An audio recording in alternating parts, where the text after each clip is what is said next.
வணக்கம் குருஜி. வணக்கம் சார். செவ்வாய் பயிற்சி அதை பற்றி நம்ம பார்க்க போகிறோம். அதனுடைய இன்ட்ரோ மட்டும் கொடுத்துருங்க. இப்போ இந்த செவ்வாய் பகவான் தற்சமயம் மீன ராசியில் சனியோடு இணைஞ்சிருக்கார்.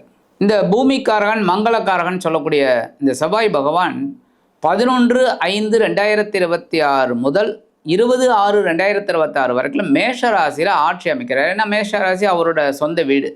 அங்கே கிட்டத்தட்ட ஒரு 41 நாட்கள் அவர் சஞ்சாரம் பண்ண போகிறார்.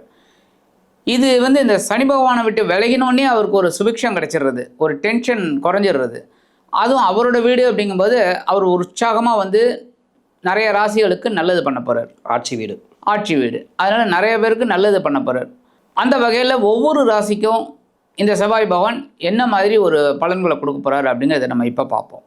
இப்போ இந்த செவ்வாய் பயிற்சி இதை பற்றி பார்க்குறோம், சுக்கிர பயிற்சி பற்றி பார்க்குறோம், சூரிய பயிற்சி அப்படின்னு, அதாவது தமிழ் மாத ராசி பலனும் நம்ம சொல்லிட்டு வரோம். 15 நாளைக்கு ஒரு முறை, 20 நாளைக்கு ஒரு முறை, இல்லை மாதத்தில் 4 சப்ஜெக்ட் பயிற்சிகள் இருக்குது. ஆனால் இதிலெல்லாம் என்ன மாற்றங்களை கொடுத்துரும் அப்படின்ட்டு ஒரு சில பேர் நினைக்கலாம். ஆனால் என்னோட கிளைண்ட்டு இருக்காங்க இல்லையா, அவங்களுக்கு ஜாதகம் சொல்லி முடித்த பிறகு அவங்கக்கிட்ட ஒரு சில கேள்வி, அதாவது நீங்கள் என்ன கேள்வி கேட்குறீங்க இந்த மாதத்தில் சொல்லுங்கள், அந்த கேள்வி தான் நான் இப்போ முன் வைக்கிறேன். அதாவது ஜாதகம் பார்க்க வர்றவங்க மட்டும் இல்லாமல் ஒரு சில பேர் கமெண்ட்ஸ்லேயும் கேள்வி கேட்டிருக்காங்க. அந்த கமெண்ட்ஸில் வரக்கூடிய கேள்விகளை தான் இப்போ நான் உங்கள்கிட்ட முன்வைக்கிறேன். அதே மாதிரி உங்களுடைய கிளைண்ட் இருக்காங்க இல்லையா, அவங்க கமெண்ட்ஸில் கேட்ட கேள்வி தான் நான் முன்வைக்கிறேன். ஏன்னா ஒவ்வொருத்தரோட எதிர்பார்ப்பு கன்ஃபார்மாக இருக்கும், ஏதோ ஒரு எதிர்பார்ப்பு இருக்கும்.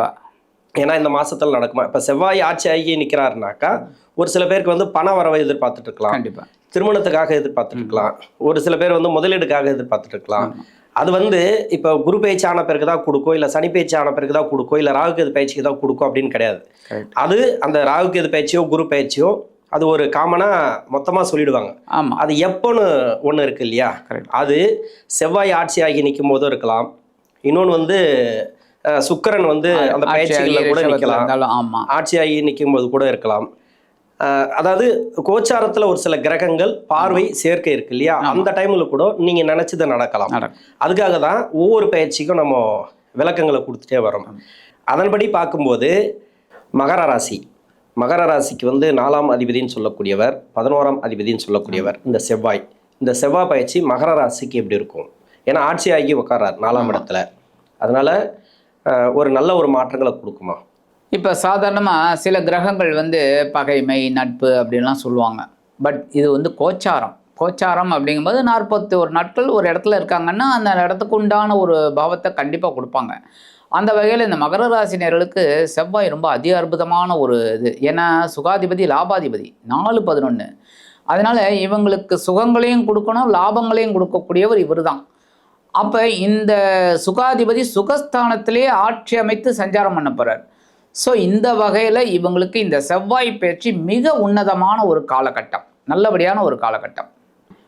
அப்போ இந்த அற்புதமான காலகட்டத்தில் இந்த செவ்வாய் பகவானால் இவங்களுக்கு என்னென்ன நன்மைகள் கிடைக்க போகிறதுனா, முதல்ல சொத்து சேர்க்கை உண்டாகும்.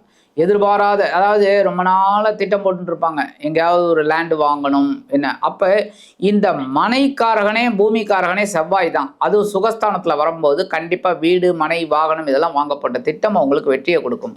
அதுமாரி இந்த பழைய வாகனத்தை விற்றுட்டு புதுசாக வாங்கணும், நல்ல ஒரு முன்னேற்றமாக வாங்கணும். இப்போ எல்லாமே அப்படி தான், அட்வான்ஸ்டு நிறைய வந்துடுது. நம்ம டெக்னாலஜியே பார்த்திங்கன்னா இப்போ ஏஐ அது இதெல்லாம் எங்கேயோ போயின்னு இருக்கு. அப்படி இருக்கிற காலகட்டத்தில் இந்த வண்டி வாகனம் மாற்றணும்னு நினைக்கிறவங்களுக்குலாம் ரொம்ப அற்புதமான ஒரு காலகட்டம், வாங்கக்கூடிய ஒரு வாய்ப்பு இந்த இதில் கிடைக்கும்.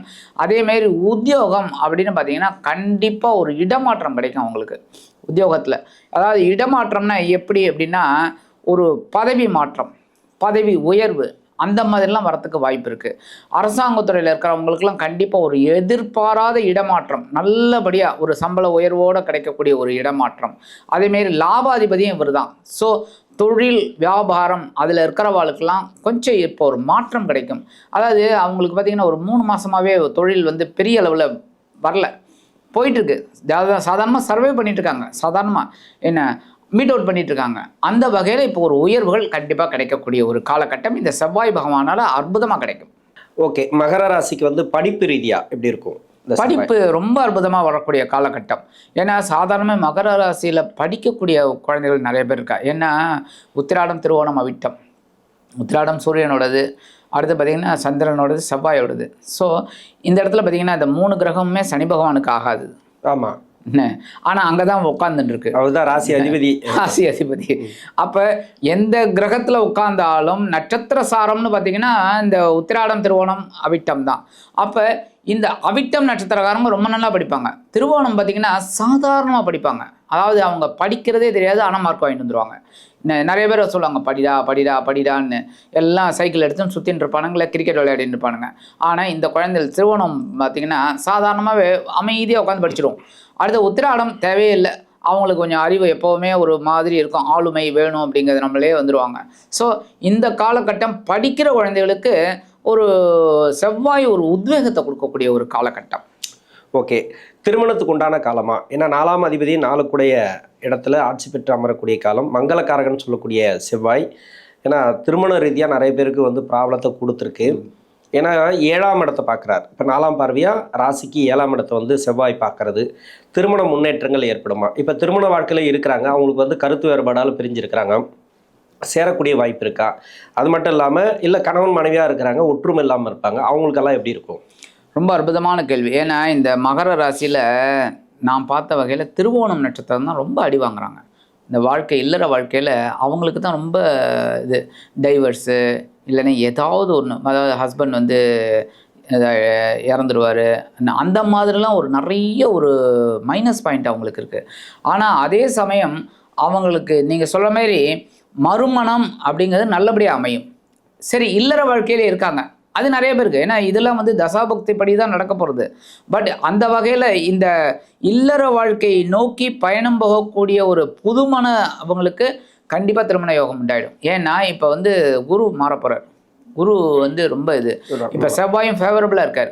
ஏன்னா செவ்வாய் மங்களகாரகன். என்ன திருமணம் அப்படின்னாலே செவ்வாய் தோஷம் தான் பார்க்குறோம். என்ன அப்போ இந்த செவ்வாய் வந்து நல்ல இடத்துல 4ஆம் இடத்துல இருந்துட்டு சுகஸ்தானத்தை, சுகங்களை கொடுக்க போகிறார். ஏன்னா அதான் இல்லற வாழ்க்கைனால இல்லற சுகம். அப்போ அந்த சுகத்தை கொடுக்க போகிறார். குருவும் ஃபேவரபுளாக வரப்போகிறார். ஸோ நல்ல ஒரு முன்னேற்றம், கண்டிப்பாக திருமண யோகம் கைகூடும். Okay, super. ஏன்னா திருமண வாழ்க்கையில் கணவன் மனைக்குள்ள ஒற்றுமைலாம் அப்படி இருக்குது சார்? அதை இவங்க சாதாரணமாக அனுசரித்து போயிடுவாங்க. ஓரளவுக்கு இப்போ இந்த காலகட்டம் செவ்வாய் பகவான் பயிற்சி இவங்களுக்கு நல்ல ஒரு முன்னேற்றத்தை கொடுக்கும். கணவன் மனைவி கொஞ்சம் பிரிஞ்சிருந்தா கூட ஒன்று சேரத்துக்கு வாய்ப்பு இருக்குது. ஒரு எதிர்பாராத மன வருத்தம் தான் சார் எல்லாருக்குமே காரணம், மற்றபடி எதுவுமே கிடையாது. மன வருத்தம் தான் பிரிவினை அப்படின்னாலே மன வருத்தம் தான். ஏதோ ஒரு மிஸ் அண்டர்ஸ்டாண்டிங், அந்த மிஸ் அண்டர்ஸ்டாண்டிங் எப்படி வந்தது அப்படின்னு பார்த்து இது பண்ணாங்கனால இவங்க சேர்த்துருவாங்க. ரெண்டாவது இந்த செவ்வாய் பகவான் இப்போ ஒரு சந்தோஷத்தை கொடுக்கக்கூடிய ஒரு இதில் இருக்கார். அதனால் கண்டிப்பாக திருமண, அதாவது இல்லற வாழ்க்கையில் இருக்கிறவங்களுக்கு அந்த கணவன் மனைவி ஒற்றுமை நல்லாயிருக்கும். ஓகே, தொழில் ரீதியாக அப்படி சார் இருக்கும். தொழில் ஸ்தானத்தை பார்க்குறாரு, இன்னொன்று லாபஸ்தானத்தையும் பார்க்குறாரு. 7ஆம் பார்வையாக தொழில் ஸ்தானம், 8ஆம் பார்வையாக வந்து லாபஸ்தானம், அவர் வீட்டையும் அவர் பார்க்குறது. நிறைய பேருக்கு வந்து தொழில் ரீதியாக நிறைய பிரச்சனைகளை கொடுத்துருக்கு. இப்போ வேலை ரீதியாக சொல்லிட்டீங்க, வேலையில் வந்து நல்ல ஒரு மாற்றம் வரும் அப்படின்ட்டு. இப்போ தொழில் ரீதியாக எப்படி இருக்கும்? வேலைக்கு சேர்த்து சொல்லிடுங்க இதுலையே. கரெக்ட். இப்போ தொழில் ரீதியாக அவங்களுக்கு கொஞ்சம் போராட்டம் இருக்கும். ஆனால் அந்த போராட்டத்தில் வெற்றி கிடைக்கும். வெற்றி எப்போவுமே போரில் வந்து 2 அம்சம் உண்டு, வெற்றி தோல்வி. ஆனால் இவங்களுக்கு வெற்றி கிடைக்கும் போராட்டத்தில். ஸோ இவங்க எந்த அளவுக்கு மூவ்மெண்ட் கொடுக்குறாங்களோ, தொழிலில் ஒரு இன்ட்ரெஸ்ட்டு கொடுக்குறாங்களோ, கண்டிப்பாக ஒரு வெற்றி இவங்களுக்கு கண்டிப்பாக கிடைக்கும். அது மாற்றுக்கிறதே கிடையாது. ஏன்னா இந்த 10ஆம் இடத்தை பார்த்தாலும் 11ஆம் இடத்தையும் பார்க்குறாரு. ஸோ லாபம் கிடைக்கிறதுக்கு ஒரு போராட்டம் பண்ணினா தான் லாபம் கிடைக்கும். எப்போவுமே தொழில் வந்து நம்ம உங்களுக்கே தெரியும், இப்போ எந்த தொழில் எடுத்தாலும், கேட்ரிங் தொழில் எடுத்தாலும் சரி, எதில் எடுத்தாலுமே ரியல் எஸ்டேட்டு எல்லாமே கொஞ்சம் நம்ம ஃபாஸ்ட்டாக போனால் தான் வெற்றி. அப்போ இந்த செவ்வாய் வந்து சுகஸ்தானத்தில் அமர்ந்து சுகங்களை ஏற்படுத்தி கொடுத்து 10ஆம் பார்வை 10ஆம் இடத்தையும் 11ஆம் இடத்தையும் பார்க்குறதுனால இவங்களுக்கு ஒரு லாபம் வரத்துக்கு வாய்ப்பு இருக்குது. ஸோ தொழில் வியாபாரம் ரொம்ப நல்லபடியாக இருக்கும். அதேமாதிரி உத்தியோகத்தில் இருக்கிறவங்களுக்கு இப்போ இந்த போராட்டம் குறையும். என்ன உத்தியோகத்தில் என்ன அப்போ இந்த போராட்டம் குறையிறதுனால எதிர்பார்க்கிற அந்த உயர்வுகள் சுகஸ்தானாதிபதி சுகஸ்தானத்திலே அமர்ந்து ஆட்சி அமைத்து அவங்களுக்கு கண்டிப்பாக கொடுக்க போகிறார். ஓகே, பரிகாரம், இந்த மகர ராசிக்கு உண்டான பரிகாரம். மகர ராசிக்கு பரிகாரம் அப்படின்னு பார்த்தீங்கன்னா கண்டிப்பாக இவங்க வந்து இந்த சுகாதிபதியை சரி பண்ணணும். அப்போ நவ கிரகங்களில் உள்ள செவ்வாய் பகவானை ஸ்ட்ரைட்டாக போய் பார்த்துட்டாலே போகிறோம். உங்களுக்கு வேறு ஒன்றுமே வேண்டாம். நேர நவகிரகங்கள் உள்ள செவ்வாய் பகவானை போய் பார்த்துட்டு செவ்வரளி மாலை அந்த அங்காரகனுக்கு போட்டு செவ்வாய்க்கிழமை வழிபாடு பண்ணிட்டு வந்தாலே போதும். மிக பிரம்மாண்டமான வெற்றி கிடைக்கும்.